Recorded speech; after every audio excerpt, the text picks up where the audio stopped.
Hello again and welcome to Spotlight, the interview show on RT. I'm Alvinov and today we'll talk about tolerance. The Council of Europe has launched a new campaign to challenge ethnic and race-based discrimination across its member states. The campaign is on the white paper on international and intercultural dialogue. Gabriella Battaini Dragoni, who has been responsible for the preparation of the white paper, is the guest in our studio today. Gabriella Battaini Dragoni is the Director General of Education, Culture and Heritage in Youth and Sport at the Council of Europe. She is the first woman ever to hold the rank of Director General in the Council of Europe. Through a variety of legislative and policy instruments, her directorate has contributed to the implementation of the Council of Europe's strategy on social cohesion in its 45 member states. Since 2005, Mrs. Battaini Dragoni has also been the Council of Europe's coordinator for intercultural. In this capacity, she oversees the preparation of the Council of Europe's white paper on intercultural dialogue, the first of its kind at an international level. She has been widely published on a variety of social policy topics in both English and French language academic journals and international publications. Gabriella Battaini Dragoni is our guest in the studio today. Hello, Ms. Battaini. Welcome to the show. Thank you very much for being with us. It's a pleasure. And please tell me, well, I'm looking at this new book, at this new white paper. What has changed in Europe that made the creation of this white paper necessary? The change is linked to the increased level of cultural, religious, ethnic, linguistic diversity that all European states are facing, and the need to find a solution to some of the problems that this diversity can bring unless it is properly managed. So the Ministers of Foreign Affairs felt that the time had come for the Council of Europe to really look into its own rich policy work throughout many decades, to look at the situation as it stands now throughout the whole pan-European context, and to identify a number of guidelines, policy proposals that would help member states to manage properly cultural diversity. So you consider your work, you consider this white paper, you consider it like a troubleshooter, like a list of rules and things mentioned there to help overcome the existing and possible problems?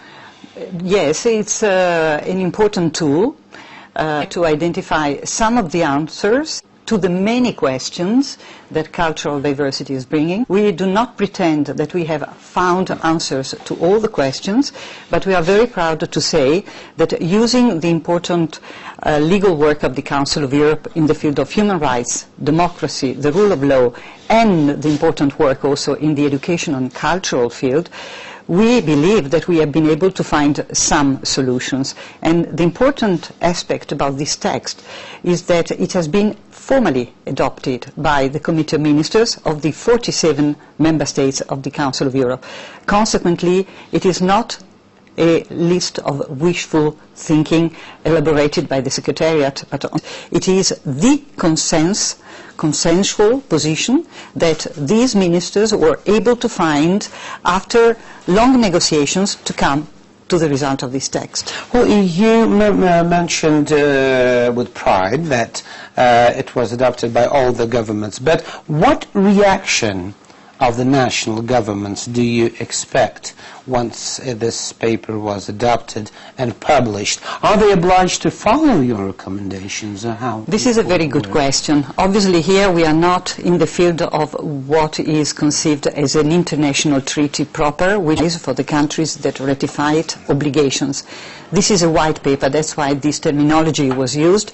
It means that this is an analysis of the situation, of the main problems that we have to face. It is to avoid that our societies either implode or explode, and the solutions that are indicated appear as a compass, lines of actions that are suggested that can help, in many cases, member states to get some of the difficulties. Migration policies, in issues such as relationships between majority and minorities in a member country, issues related to the dimension of intercultural dialogue, for instance. On so many issues, we analyze the situation and come up with some very concrete proposals. When you speak about intercultural dialogue, the problems that may occur in Europe due to cultural problems, different people, different nationalities mixing together, do you mean only the relations of the old Europeans with the newcomers from Africa, from Asia, from China, from wherever? Or, say, do you consider problems between Italians and Sicilians, for example? There are cultural problems between them, aren't they? Absolutely, you are absolutely right. First of all, we start from the local level, bottom up, and we are running a program in which Russia is very strongly involved, which is called Intercultural Cities. And there what we try to see is a practical solution at local level, local authorities, the media, and also representatives of civil society, migrant communities or minorities can do in order to solve some of the inter-community relations at local level. But then there is the national level, as you rightly pointed out, issues of non-cohesion, I would say, between different groups in a given society that are autochthon people. Yeah. And then you have problems or opportunity, like cultural diversity to be seen as a problem. It is indeed an opportunity at the international level among European states, and also internationally between Europe and the neighboring countries, whether it is the Mediterranean, the Central Asian countries, and so on. So intercultural dialogue is an excellent key in itself because it enables you to work at the different levels in society with the objective of facilitating the living together as equals in dignity, which is in fact the title of the white paper. Okay, now you are presenting Council of Europe bureaucracy and how it works, or is that publication really sort of a turning a certain page in the Council of Europe activities, determining the policies for the future? Yes, well, first of all, the Council of Europe is not used to present all the work it does. It is not part of our, let's say, customs. But in this particular case, the subject was felt to be so topical, so important for all European member states. And the effort put by the member states themselves, who in fact, immediately after the adoption of the text, decided spontaneously to translate and print the text. This fact enabled us to travel from Italy to Spain to Portugal to Germany to obviously other countries such as Turkey and now Russia. Why Russia today? Because we are very proud to say, thanks to a good cooperation with the Ministry of Foreign Affairs, we now have the Russian translation of the text, and this will enable us to have a quite vast distribution of the text through the web and through the printed text throughout Russia. So I'm here, as a matter of fact, in order to have this privilege to present the Russian version after having been in other capitals, from Rome to Lisbon to Paris and so on, to present the other linguistic versions. But it is unusual that such an enthusiasm is expressed by member states, and for me this is a very important indicator that we really dealt with the subjects that everybody is interested in or concerned about, and we have come up with proposals which are very practical and concrete, and I believe so, because otherwise the member states wouldn't have translated You're talking about the enthusiasm of the member states, but was, according to what you said, the translation that the Ministry of Foreign Affairs did and then the presentations they're making, does it mean that Russia is also enthusiastic about having this paper and having it translated and trying to work together with you on applying the principles that are listed in the book? Yes, for one very precise reason, which I would like very briefly to illustrate. Russia, in the exercise leading to the white paper, has been, first of all, a very active partner. The tradition of languages, you have so many languages. I was told 186 languages prevailing in this country. You have so different religions, from Christianity or Orthodox religion in particular here, but also Jewish communities and Islam communities, etc. Yeah, including the Buddhists, whoever. Absolutely. Yeah. So monotheist, traditional religion and so on. The experience that you have also with the presence of many international nationalities. This morning I was presenting the white paper at the Russia Friendships University, People's Friendship University, with former Minister Filipov, and I was told that a very high percentage of the 8,000 students that are now present in the campus, most of them come from other countries. Yeah. So you are used to have... Well, this is especially universities, especially for people that come here to study. Yeah, it's called the Friendship University. A quite open society with many foreigners that come here either to work, to be tourists, to study, and so on. So for all these different reasons, the knowledge and experience accumulated by a country like Russia in these different areas was so important, and Russia contributed a lot to the results of this white paper. Says Gabriela Bataini Dragoni. Spotlight will be back shortly, right after a break, so don't go, stay with us.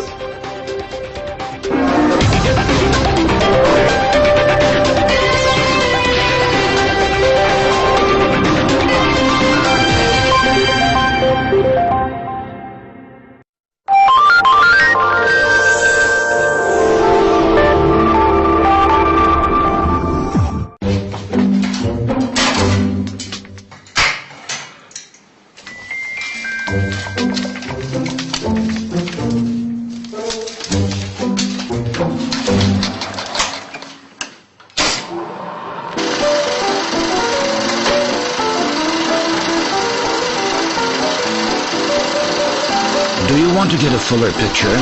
Don't miss it on RT and our website.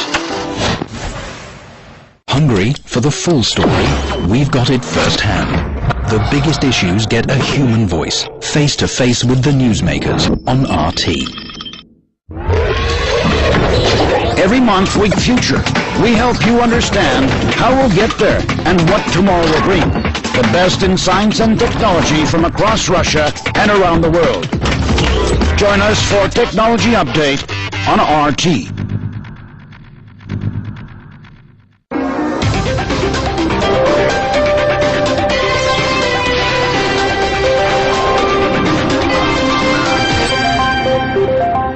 Welcome back to Spotlight. I'm Albrinov, and just a reminder that our guest today is Gabriela Bataini Dragoni, the Director General of Education, Culture and Heritage, and also Youth and Sports, and the Coordinator for Intercultural Dialogue of the Council of Europe. Gabriela, we were talking about the changes in Europe that are leading to certain problems and that are opening new possibilities, which were the reason for you to present this white paper, the new official Council of Europe document.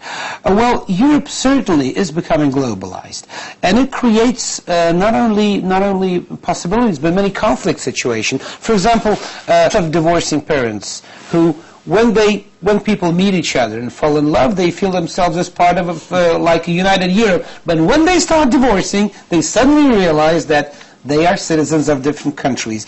Well, is it a matter of concern for the Council of Europe, the situation with the legal rights of the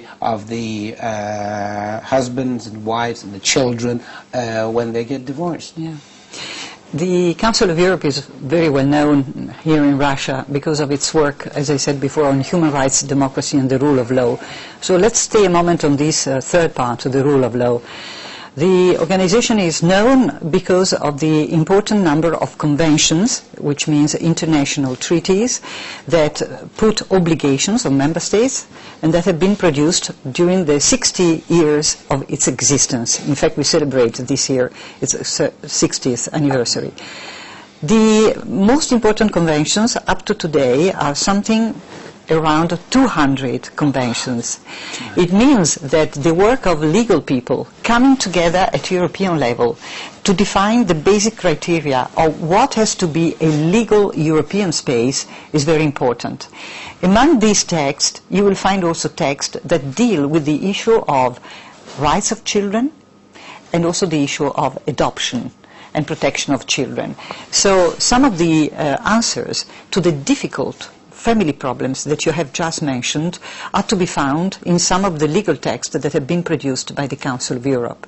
And these texts are to find the compass, if you enable me to use this metaphor, in order to find appropriate solutions for sometimes extremely complicated cases. One of the key questions when parents get a divorce and they are deciding in whose custody should the child be, one of the key questions is who should have the priority? The woman, the mother, or the father? And whether anybody should have a priority. Well, I want to ask this question to you, not as a official, but just as a human being, as a woman. Do you think that somebody should have a priority, like mother should have a priority? What do you think? What's your feeling? Well, this is, in a way, a legal question, but it is also very much a cultural one in the terms of a society question. And here traditions are playing, obviously, a very important role. You ask this question not to someone who is deprived of in our societies to take care of the family has also been very strong throughout the recent years. But in order not to be subjective and to try to give you an answer, I would say that what is very important at the end of the day is the interest of the child. Full stop.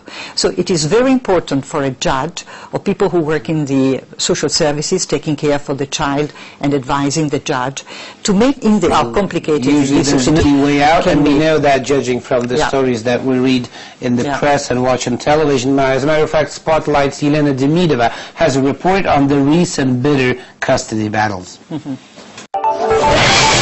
The case of Natalia Zakharova was one of the earliest of its kind in Russia. After the Russian actress divorced her French husband, the judicial authorities in France separated Natalia from her daughter Maria. In 1998, the child was placed into an adoptive family, where she has stayed ever since. In 2000, the then Russian president... This is just one example out of around 50 similar currently under consideration in France and Russia. The most recent was that of a 3-year-old girl who had a Russian mother and French father. After her parents divorced, the child was abducted and taken across international borders 3 times. A Russian court gave custody to the girl's mother, while the French authorities took the father's side. It took the efforts of diplomats and lawyers on both sides to reach an amicable deal between the 2 parties. It's not all about Russian-French marriages. A Russo-Finnish boy was handed back to his father in Finland after a bitter battle in both countries to get custody of the child. And a Portuguese couple have had to hand their Russian girl back to her natural mother after a court overturned a decision to allow them to adopt the child. Well, we will not be commenting on the cases, and some of them are still in court, so we'll wait what the court decisions will be. But what I wanted to understand, what's the position of the Council of Europe?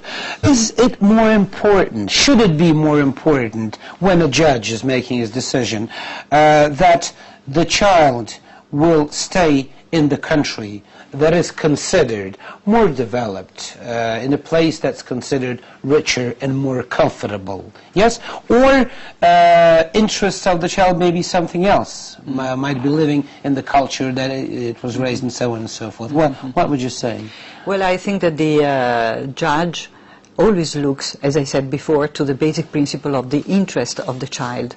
And we know very well how important it is to have environment around you in order to enable, to facilitate the process of becoming little by little grown up and adult.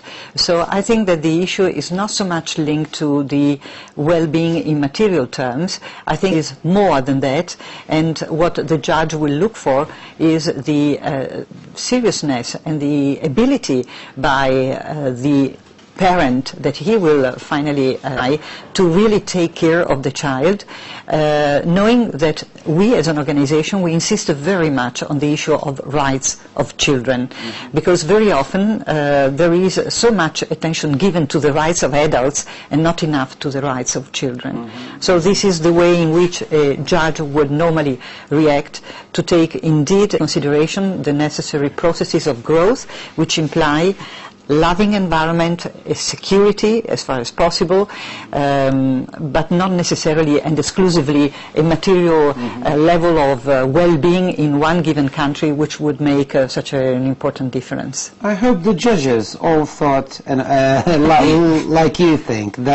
That would be great, really. Okay, thank you for this frank answer. Let's get back to the white paper, to this book that you are presenting in Moscow. Well, the appearance of this white paper, Ali claims that the model of multiculturalism has become outdated. Yes. Is it true? And if it is, why? Well, it is not us, Secretariat of the Council of Europe, that say this. Before we wrote this well, text, I'm sorry, but whenever I come to London, yes, what I see everywhere, London is a multicultural city. Yes. So it's no longer a multicultural city. No, but what is it? I will explain what we mean. Before coming to the writing of the white paper, we made a very thorough investigation throughout Europe, and we were in contact with governments, parliaments, civil society organizations, covering migrants, but also organizations representing women, Roma, for instance, communities. We were in contact with the media, many colleagues of yours, and so we had a very important investigation process that took almost 1 year. Why did we did so? We did so because we wanted to, first of all, understand where we were as European countries in relation to these issues of patterns, model of.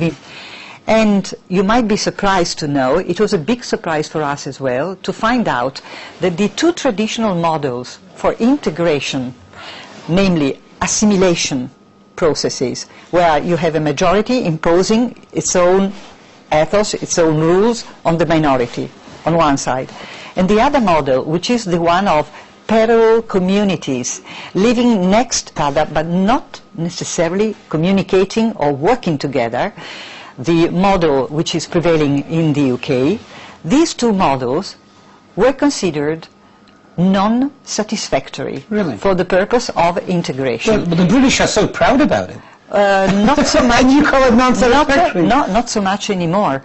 They like to live in a society which is characterized by diversity. Yes, they are very open-minded in relation to different languages, religions, cultural patterns, cuisine, and so on. This is right.